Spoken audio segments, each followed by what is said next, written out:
Hello team, it's Professor Foreman here, and I am going to do this quick video, this lecture, to cover what I wanted to cover in our Unit 9 seminar.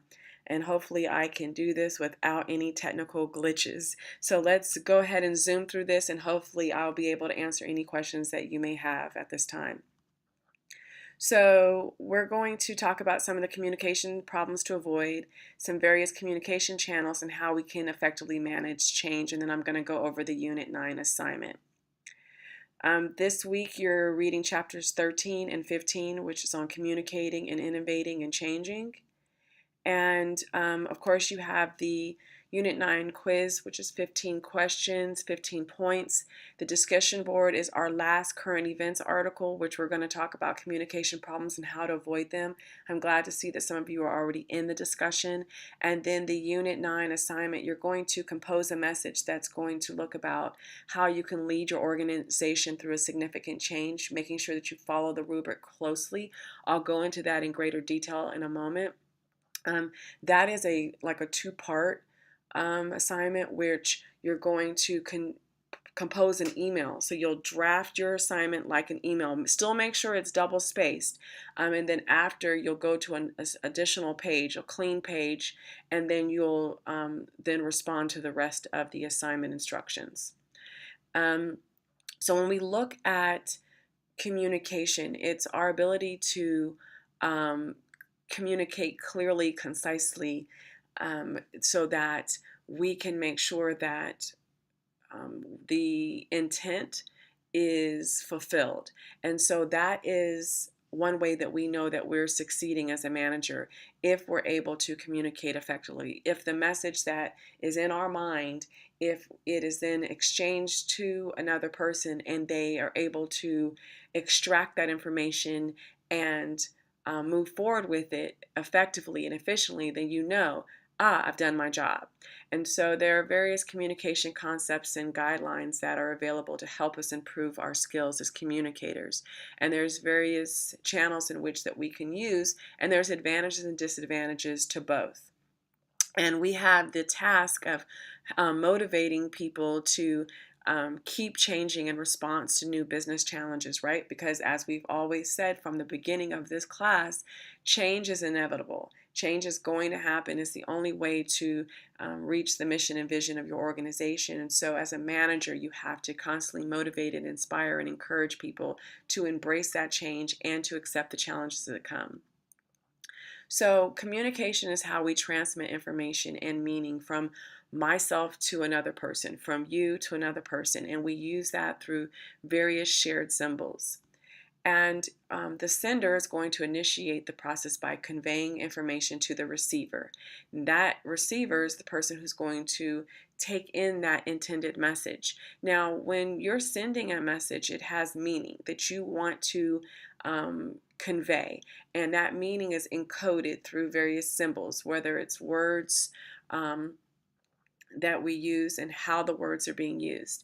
When we transmit that message, when it is sent, it is going to be sent through a various channel, either verbally or written. And so you guys can think of all the various ways that we can send that.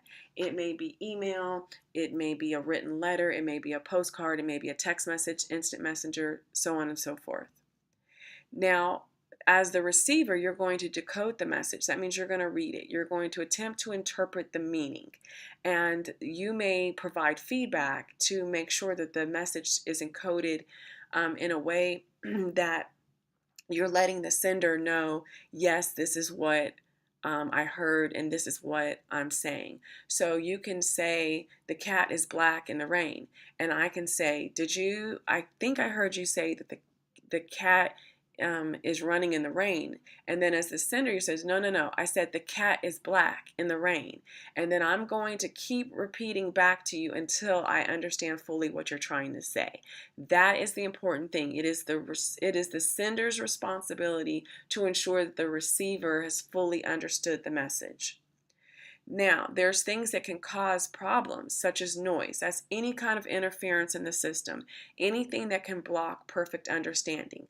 That can be ringing telephones, it could be cell phone alerts, it could be thoughts about other things. You're thinking about a grocery list. It can be stress, fatigue. It can be that you're not feeling well. So anything that can block you from fully understanding is noise. One-way communication is common. That's where the information's flowing one way. This is something that we experience when a parent speaking to a child and you tell the child, don't interrupt, don't talk when I'm talking. And the child is trying to gain clarification and you shut them down. And you're just talking, talking, talking. You're yelling, yelling, yelling, yelling. It's only going one direction from the sender to the receiver. There's no feedback loop. So you have no way of knowing of whether or not that person fully understands. We do this in our personal relationships, and unfortunately, we do this in our professional relationships.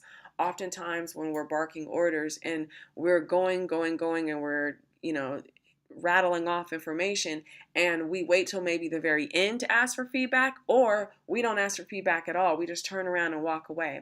We have no clue of whether or not that person fully understands the message that we're trying to convey. So communication should always flow in two ways.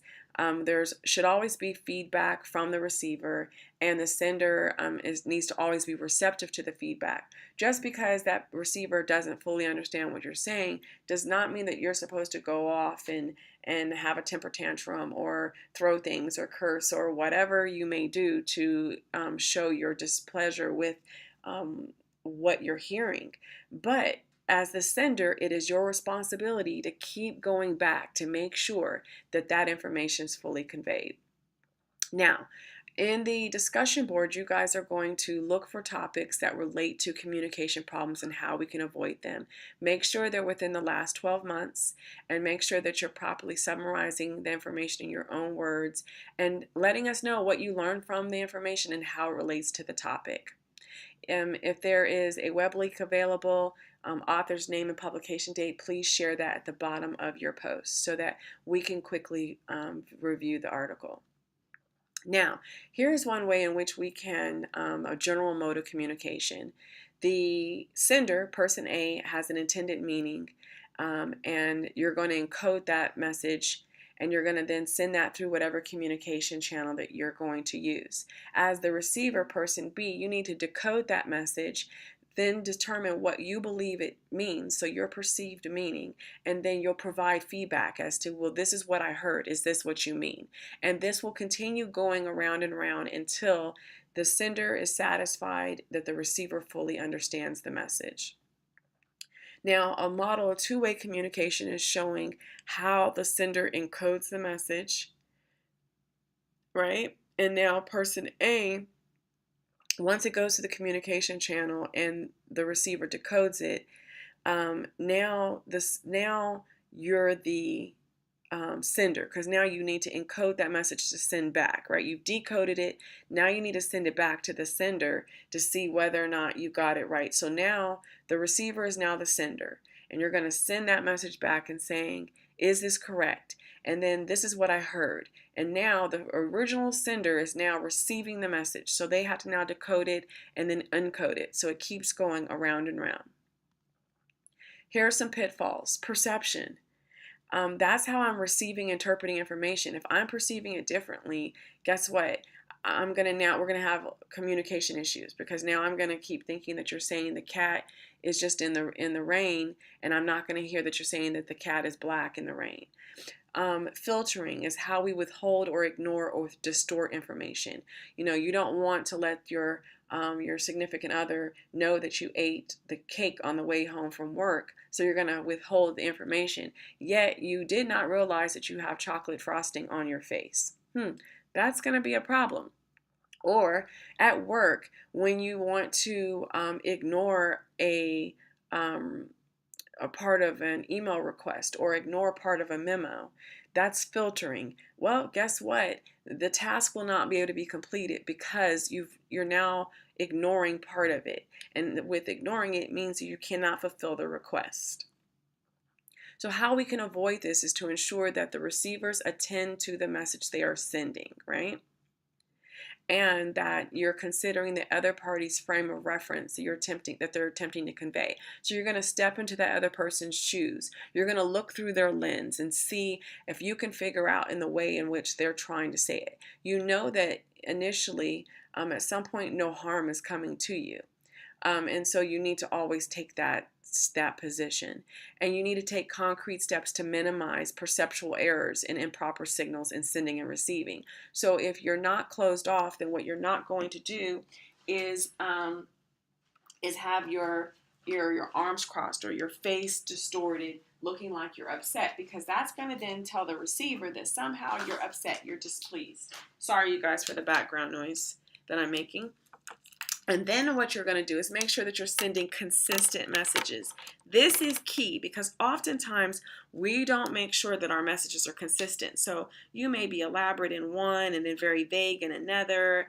And then some people think that the message is cryptic. It doesn't make sense, and they start to struggle with it. And so you need to make sure that your messages are consistent, that you know that and the thing is because that's how we then learn the voice of another person. We then begin to understand how the person communicates because you consistently speak in the same way. You consistently explain things a certain way.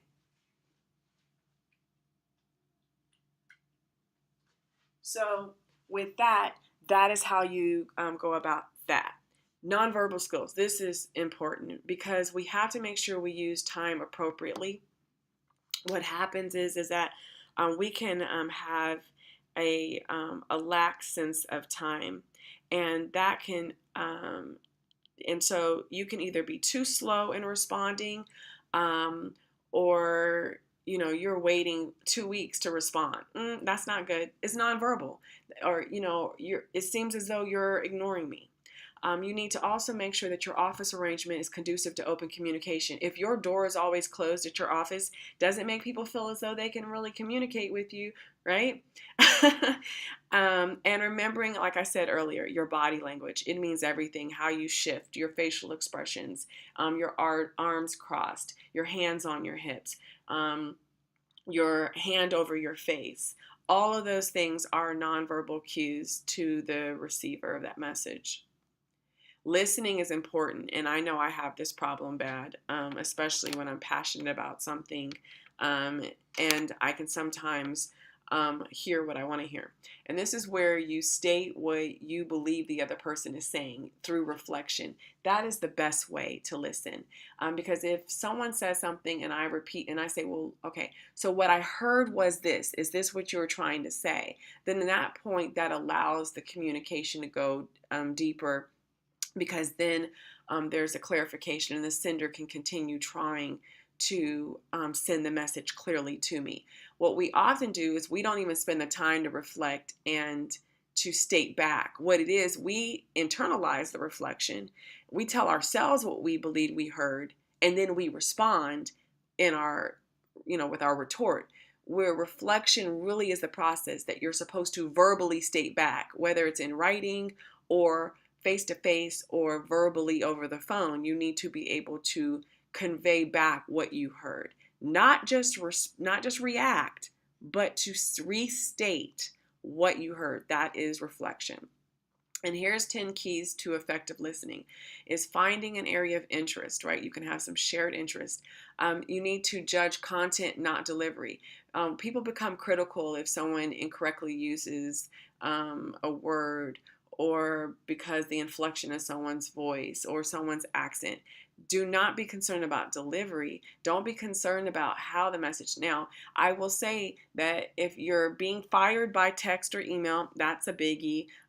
If you're quitting by text or email, that's kind of a biggie, because I'm looking at the level of respect. So certain things as far as listening that you're coming through. Now, of course, if you can't pick up a phone and say, I'm quitting or you're being fired, like, there you go. I'm going to kind of judge the delivery. But in general, when you're talking about communication, when you're talking about that exchange between two people, judge the content, not delivery. Hold your fire. Don't be quick to react. You need to listen, take a step back, just take it all in, break down and process the information fully, and then gain clarification and address each point. That's something that I am constantly working on in my personal relationships. Professionally, I hold my fire. Personally, I'm like, blah, blah, blah, blah, blah. Right?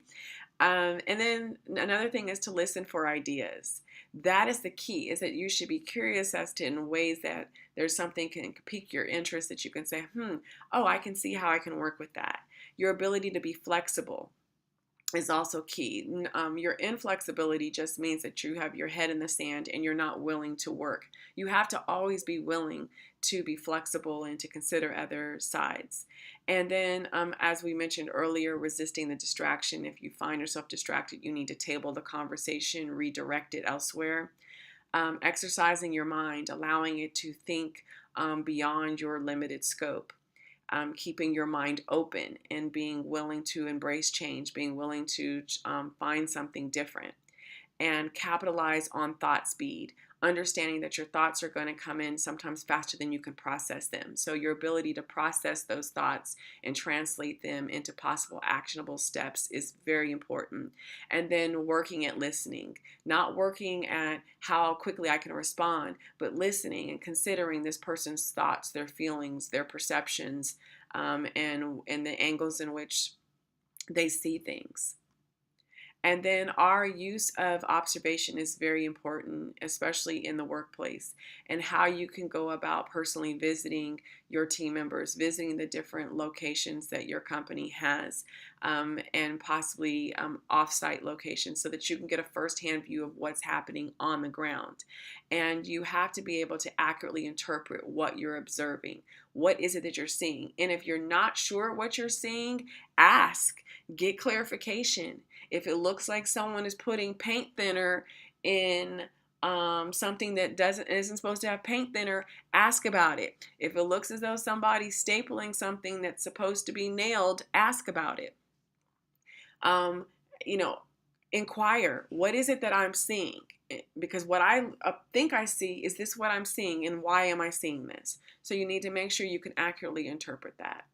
And then coaching is your ability to help people to be more effective and achieve their full potential on a job, to help them get to where they want to go, as well as helping them get to where you need them to be in order to achieve the goals that the organization has. And so this is where you are helping to strengthen their strengths and helping to either redirect or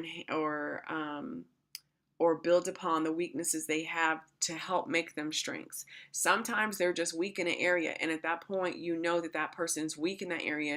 It doesn't make sense to badger them about it. You need to find someone who is stronger in the areas in which they are weak, and then only focus on their strengths, right? So you're going to help coach them and to say, okay, let's look at where you're strongest and let's build upon those. The areas where they're weak, if there's possibility to enhance them to make them stronger, great. If not, we're going to leave that alone because we see that you're really not good in that.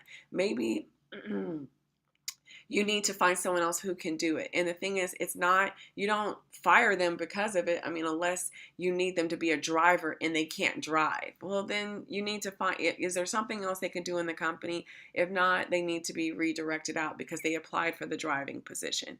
But do you see what I'm saying? Hopefully you understand what I mean as far as the coaching. It's to help people be better. You're not here to tear people down. It's to lift them up. How we can improve our verbal behavior is speaking clearly and slowly so that we can enunciate each word. As you guys know, I can speak very fast and I can use colloquial expressions. And so oftentimes when I use a colloquial expression, I try to then make sure that I am explaining it in a way that it can be interpreted through multiple cultures and languages. If possible. If not, I will avoid using the colloquial expression because I don't want it to be lost in translation. That could be culturally as far as by country, but also culturally by age group, right? So something that I could say that could come from the 70s, someone who was born in the 90s may not know what I'm saying. It just doesn't even make sense, because sometimes it could be so lost in translation that I'm spending more time trying to translate it than to just go ahead and just push forward. But speaking clear and slow, then make sure that a person understands the words that you're using. Repetition is very important, that you're going to keep repeating the important idea over and over in different ways, so that it is clear that this is what you want done, this is what you want to see. And then making sure that we use simple sentences, not long compounded sentences that go on and on, that make it difficult for a person to then follow through. So making sure that our sentences are short and to the point. You can have a lot of sentences, but make sure that they're not really long and drawn out.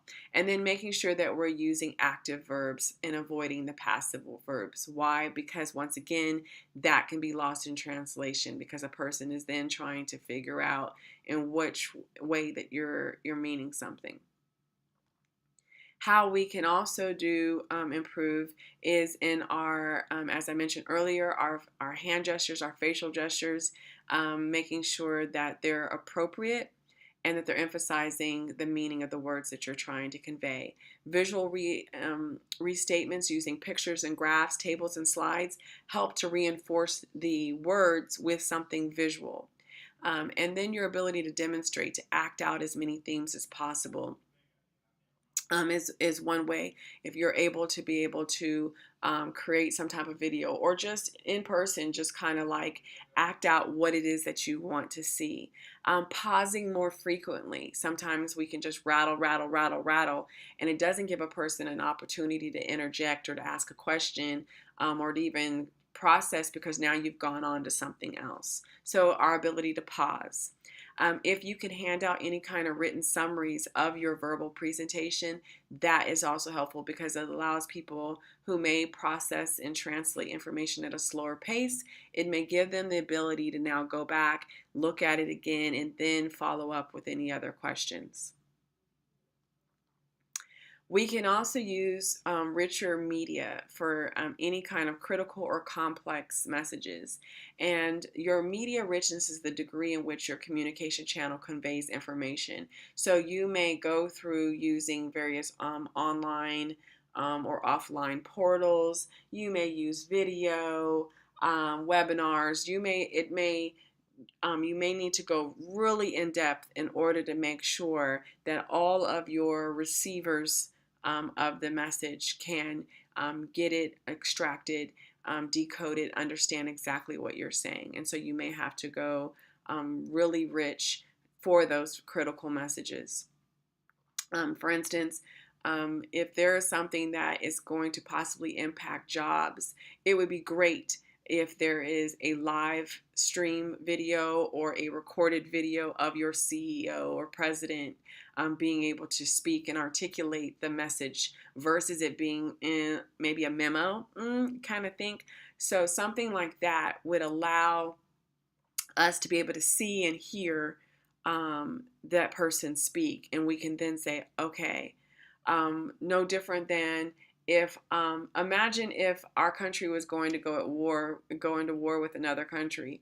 We wouldn't want to see that in a tweet on Twitter, right? We kind of would like to see the president of our country stand in front of that, stand behind the podium at the White House, and with all those news cameras, convey this message directly to the American public. Same thing. So your richness of your media is very important with any complex or critical message. Accuracy is key.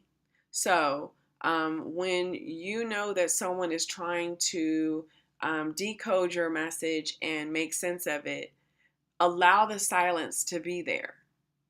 Allow them to process that information. Don't try to jump in to fill the silence, because now what you're doing is you're creating noise.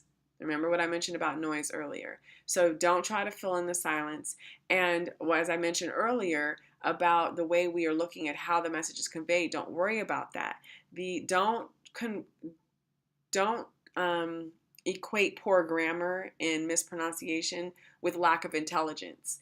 It can be the person just had a slip of the mind. It can be because that's the language is not their first language. It could be a number of things. You know, they may just be confused. They may not be feeling well. That does not equate to intelligence at all. It doesn't. So be very clear. I hear people say that all the time. Oh, they're stupid. They're dumb. No, they're. How can you jump to that conclusion? Just because someone used poor grammar doesn't matter. We all do. I do. Your other instructors do. We just have a slip of a tongue. We say me when we're supposed to say I. Like, does that mean that I'm now not intelligent? No, it just means that I messed up. Get over it. How many of us, and here's something that's key. Dr. Seuss, his name really is not Dr. Seuss. I mean, you guys have to Google it. It's very amazing. I laugh when I talk to people about it all the time, because it has been misused for so long, and we just don't even know. But I'm going to give you a little rhyme that his friend, his college classmate, came up with. And he said that it was so key because it's actually Seuss, not Seuss. And he came up with a rhyme, and it says, how does it go? Oh, I'm not going to even tell you. I want you guys to look it up, and if you find it, share it with me. But it's not Dr. Seuss. But does that mean we're not intelligent? No, we just are misinformed. We also need to make sure that if there's any differences, we need to clear those up, because we need to always assume that there's a difference, not similarity. So if you're not sure of something, assume there's difference. Don't assume that there's similarity in that message. Anytime there's no clarity on on your part especially, assume there's a difference and find a way to write that so that you're both on the same page, quote unquote, right? Understanding is key. Don't assume that someone understands, even if they're shaking their head. Sometimes people shake their head up and down, they're nodding their head because they're just they're processing the information. It is not necessarily because they're understanding clearly and concisely what you're saying. So don't assume through their nonverbal or even their verbal responses when they're like, uh-huh, uh-huh, uh-huh, uh-huh, uh-huh, uh-huh, okay, okay, okay. That does not mean they understand.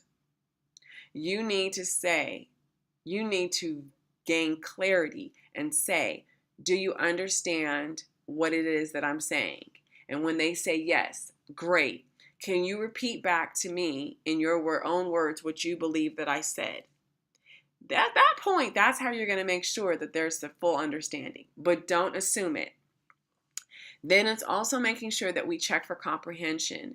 As I just said, repeating back their understanding of the material back to you. That's how you go about doing it. So checking that comprehension, that it is fully retained, fully decoded. They clearly understand we're both operating from the same lens. That's how you go about doing that. I don't need to take roll. Everyone got their 15 points. Thank you all for your graciousness, kindness, and patience during my total technological blunder. I enjoyed reading the comments that you posted about me being Ruben. I was not Ruben. I had a backup plan. And I even had a backup to my backup. So I had 3 computers and could not do anything with it. So I was definitely not Ruben. I had my music ready so we could have our 80s, 90s pop. And I'm so disappointed that we could not have fun in pre-seminar. But Unit 10, we will make it right for our last seminar. Now, let's get through these remaining slides. We have our oral and written communication. Oral is face-to-face discussion, telephone, any formal presentations and speeches. We also have written communication, as I mentioned earlier, through letters and reports, computer files, documents, emails, and memos. Now, there are some advantages and disadvantages to both. An advantage to oral communication is your question can be asked and answered. And a disadvantage is that it can lead to some spontaneous and possibly regrettable responses, such as I hate you, or I quit, or I'm tired of this job, or I want a divorce, or I never loved you. You can't take that back. And if it's done, right? Another disadvantage is there's no permanent record unless you somehow recorded it with a tape recorder or other recording device. Advantage of written communication is that you can revise it several times before you release it. A disadvantage is that you are going to lack immediate feedback. You have to wait until that person receives that written communication, and you have to wait for them to then, respond back to you. That can be minutes, that could be hours, that could be days, that could be weeks, that could be months, it could be years. So there are some advantages and disadvantages to both. Now, when we look at some flexible, efficient channels for using electronic media, Web 2.0 is one way. This is an internet-based application that allows you to collaborate and provide content to other users. This can be done through podcasts, wikis, social networking, RSS, and other ways. There's advantages and disadvantages, of course, to using electronic media. An advantage would be it can reduce time and expenses related to having to travel, photocopy, mail information. It can also leave a permanent record of communication for reference at a later point. A disadvantage is that it may not be effective for solving some types of complex problems, and it can, if there's any hurt feelings, this can cause a spiraling effect because because it could be a permanent record, something that could be said through this medium could actually be very hurtful, and especially if someone intentionally did it. All right, people can have private information, sensitive information that could be leaked out, or it could be sent to the wrong recipient. I don't know how many of you have sent an email and realized that you, like for instance, it was a group email and you meant to only reply to the sender, but you did a reply all. Oh my goodness. Or if someone blind CC'd you, like they blind copied you on an email so that the other recipients were not supposed to know that you were seeing the email, and you made a mistake and you replied all and it went to everyone. I've done that before where a person blind copied me. I thought I just clicked reply to only respond to the sender, but it ended up going to the entire group. Oh my goodness. My face, I'm sure, turned beet red because I was so embarrassed because I didn't know. I didn't know my computer immediately went to reply all. I thought it was just going to go to reply. So there are, of course, some disadvantages to using electronic media at work. The virtual office, this is what we are currently in. You guys were virtual workers. You guys are virtual students. You are working collaboratively in this environment with Purdue Global, and this is basically your virtual office. Some of you in your day-to-day 9 to 5, 10 to 7, whatever your work hours are, also work in a virtual office, which is a mobile office anywhere around the world, wherever you have access to technology and other tools to communicate with your customers, clients, and colleagues, vendors, and this sort. We can identify various methods for handling resistance to change. And you guys I want you to think about why you think most people are resistant to change. Some of the factors that can impact our degree of acceptance to change. And I really want you to think about those things. I will share one thing is that we're the fear of the unknown. That is one thing that most people fear when we consider change. In addition to the fact that we like things the way they are, even if we don't. It's that what's behind door number 2? I don't know. Is it the boogeyman? I don't know. I'm kind of scared. And so we don't want to. So it's the fear of the unknown is our biggest resistance for change. Now, back to the Unit 9 assignment. As you'll see in the assignment area, you're the owner and executive level manager of a food and beverage shop. You have 8 locations, right? You're trying to expand over the next 5 years. You have a problem, however. You have a lot of customers. And your employees have been consistently reporting that they're overwhelmed by this volume.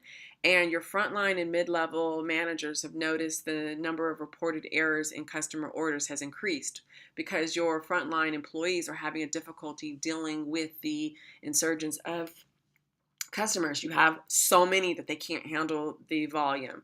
So you have decided to adopt an electronic customer ordering system that allow your customers to input their own orders at a touchscreen kiosk located within each store.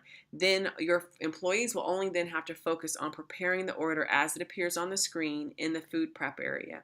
This will then help address the issue of employees being overwhelmed by the increased pace of the workplace, while also improving accuracy and speed in fulfilling customers' orders. Why? Because the customer put clearly on the screen what they wanted. So it's impossible for me to mess it up. If you said that you want onions, tomatoes, and lettuce, that's what I'm going to put on your sandwich. You can't then turn around and say, I asked for mushrooms. No, you didn't, because look what you put on the screen. And here's a printout of what you put on the screen. So that will help with that. Now, you've decided to first communicate your decision to the 8 location managers, right? You got to go to leadership first, and so that you then empower and give them the autonomy to now pass this message down. So you're going to communicate to your 8 location managers who report to you. You're going to let them know about this new technology that you're going to put in each of their stores. You're going to send this message to them via email. You're aware of how important it is to exhibit professionalism and business etiquette in constructing this email message to the managers. So it's important that you gain the support of your managers, since they're going to have the key roles of leading this change at the shop level. Your focus of this message is to describe the intended implementation of the technology and achieve your goals with planning and prioritization, following each of the 8 steps in the process for leading change. Remember Kotter's 8 steps to leading change? You're going to make sure that you're following those. So you're going to draft that email message like you would. So you're on your Microsoft Word document. You'll draft it like it is an email. Make sure it's still double spaced. I don't want to see single space. I know that although in an email it is single space, I need yours to be double spaced to align with Purdue Global writing standards. You're going to make sure that you write this in a professional manner, that you're following business etiquette, so there's not going to be any loosely used colloquialisms.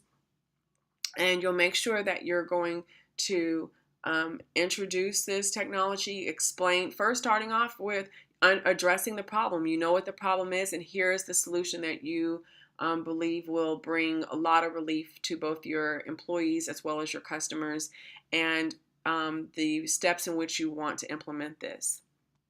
Now, when you're following the 8 steps to leading change, you're going to establish that sense of urgency, and then you're going to end the message by anchoring new approaches in the culture, as well as any other required reading from the text that you find, that you can really create a nice, robust, but concise email where you're going to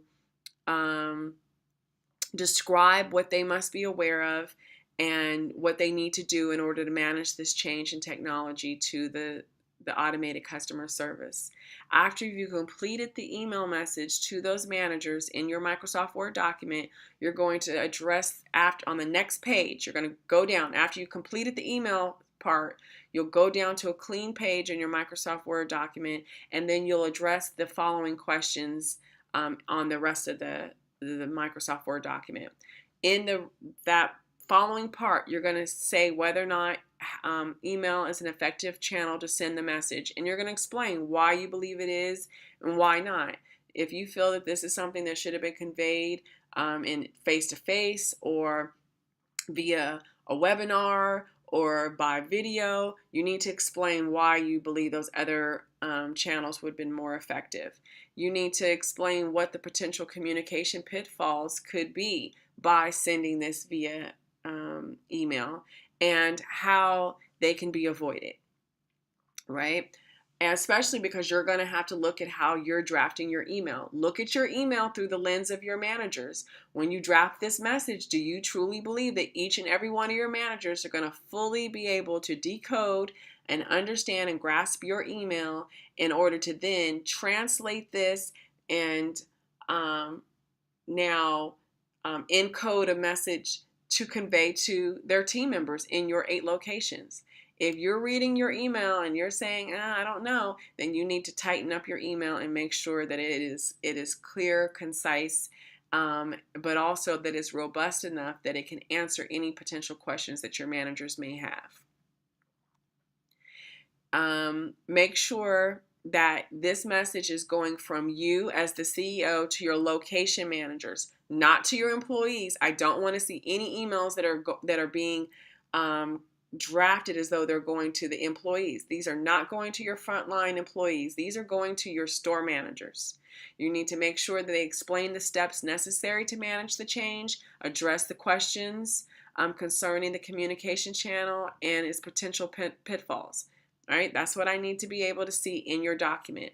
The main portion of your paper consists of the message about change. That is what I'm going to look for. The main part of your paper needs to address change. It has to be written from the perspective of you to the managers, and it needs to follow the protocol laid out in the 8 steps of leading change from your text.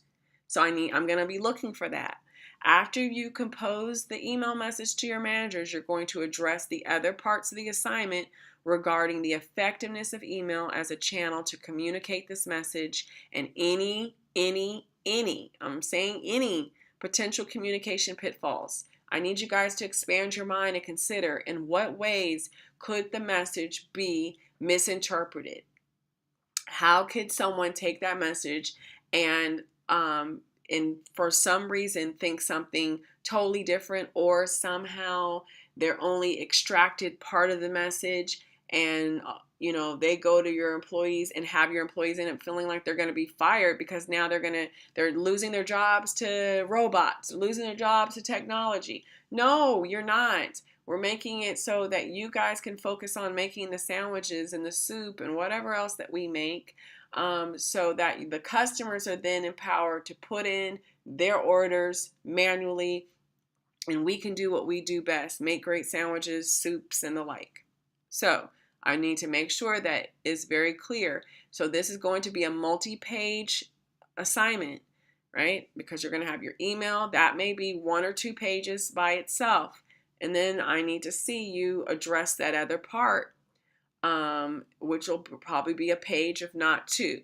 So this could potentially be a 3 to 4 page assignment that you're submitting, depending on the length of your email. Please do not give me an email portion of your assignment that's 2 paragraphs. I'm telling you right now, there's no way for you to convey this complex message, this critical message to your managers in 2 paragraphs. Please don't do it. All right. Now, how do we go about motivating people to change? There's, as I mentioned, various reasons why people resist. And it's usually the fear of the unknown. But there's also inertia. There's timing, right? It just doesn't feel like the right time. It's surprise. We got shocked by it. There wasn't a roll-in of it. There's peer pressure. We just feel like we're kind of being bullied into it. So there's reasons why we resist. And this is kind of difficult to see, but the PowerPoint is in the classroom. But when we look at how we lead through change, here are the 8 steps. You're establishing a sense of urgency. You're creating the guiding coalition, developing a vision and strategy, communicating the change vision, empowering broad-based action, generating short-term wins, consolidating gains and producing more change, and you're anchoring new approaches in the culture. These are the 8 steps that I just mentioned in the assignment.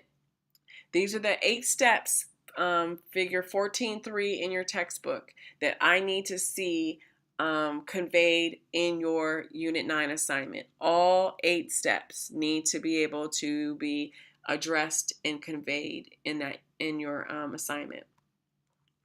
If you have any questions, please email me and I will respond within 24 hours. You guys know I'm usually very, very fast at that because I have my email sent to my mobile device. Now, we went over everything that's due. You have a Unit 9 quiz, 15 questions worth 15 points. It covers the chapter readings and our learning activities. Make sure you guys don't wait till the last minute to take the quiz. You also already received the 15 points for seminar.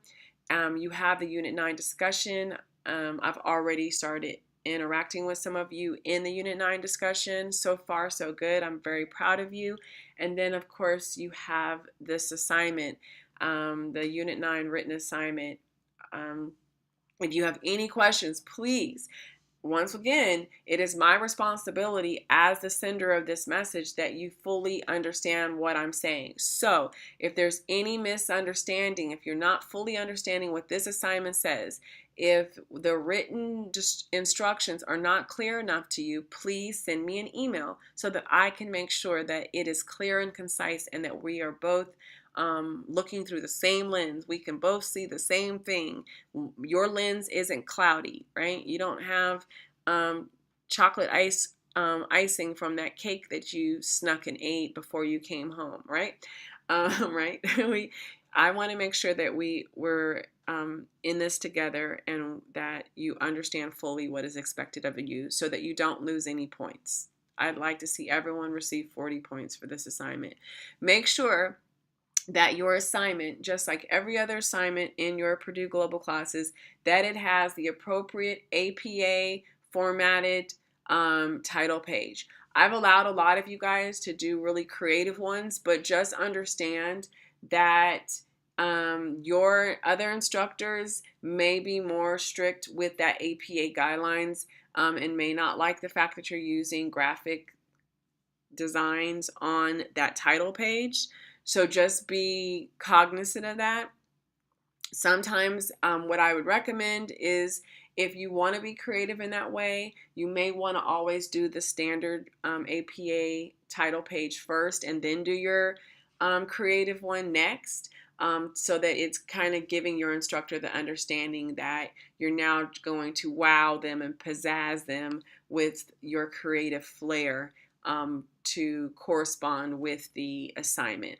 Just an FYI so that you don't feel like you're blindsided in any future classes where another instructor actually deducts points for your title page not being compliant. In addition to that, make sure that you have a reference page that is going to properly reference the sources that you used, which would be our course textbook and any other internal or external sources that you use. With that, that is the end of this lecture. It's not a seminar because you guys aren't participating with me live, but it is the seminar slides that I was going to use on Thursday. I want to once again thank you again for your positive remarks, for your support. While I've been going through a week of not feeling good and then having a technological blunder that I've just never heard of in my life. But at least I can share that with future classes as well as with colleagues, both within Purdue but also in my company, that Murphy's Law is real and whatever can go wrong will go wrong. And even having two computers and having a hotel computer can still prevent you from being able to enjoy a lively 1-hour conversation with your team members in seminar. So with that, you got to be able to smile and shake it off and push forward and understanding that change happens, things happen, we have hurdles, we need to overcome them by going over them, around them, through them, under them, whatever.